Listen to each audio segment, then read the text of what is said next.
Pemirsa, kita memasuki kabar nang penambahan. Wakil rakyat di DPRD Banjarmasin akan turut serta mengawasi keamanan bahan pokok jelang Natal dan Tahun Baru supaya kada terjadi kelangkaan.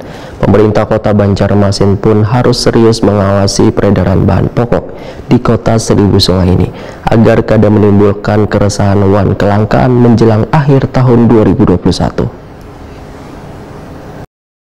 Wakil rakyat di DPRD Banjarmasin akan turut serta mengawasi keamanan bahan pokok jelang Natal dan Tahun Baru, supaya kada terjadi kelangkaan. Pemerintah Kota Banjarmasin pun harus serius mengawasi peredaran bahan pokok di Kota Seribu Sungai ini, agar kada menimbulkan keresahan dan kelangkaan menjelang akhir tahun 2021 ini. Demikian dipadahkan Ketua DPRD Banjarmasin, Hari Wijaya wayah ditakuni Prima TV jelang tengah hari Senin 13 Desember 2021. Politisi Partai Amanat Nasional ini menyatakan pengawasan yang dilakukan menjelang akhir tahun ini sangatlah diperlukan, lantaran ada agenda keagamaan yaitu Natal dan Tahun Baru. Biasanya warga di malam pergantian tahun dimanfaatkan untuk berkumpul dan memasak bersama, sehingga ada kekhawatiran adanya kelangkaan bahan pokok lantaran tingginya permintaan warga. Untuk memastikan bahan pokok ini, maka Hari Wijaya menyatakan akan memanggil instansi terkait lantaran berkaitan pula dengan gas LPG yang harus dipastikan tercukupi. Hari Wijaya meminta oknum pedagang jangan mencari kesempatan hingga melambungkan harga dengan memanfaatkan momen Natal dan Tahun Baru.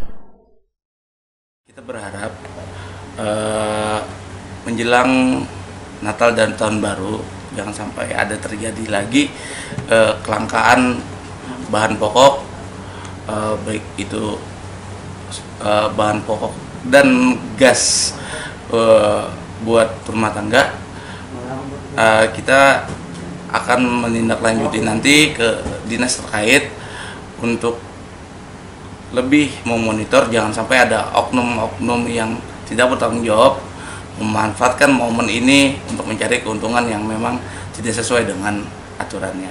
Mudah-mudahan masyarakat di Kota Banjarmasin tidak akan mendapatkan permasalahan-permasalahan ini dalam hal kebutuhan bahan pokok. Kita berharap jangan sampai ada lagi melonjaknya kasus positif COVID di daerah kita, dan dengan itu kita bisa bekerja lebih maksimal lagi dan berharap anggaran di tahun 2022 itu bisa kita optimalkan.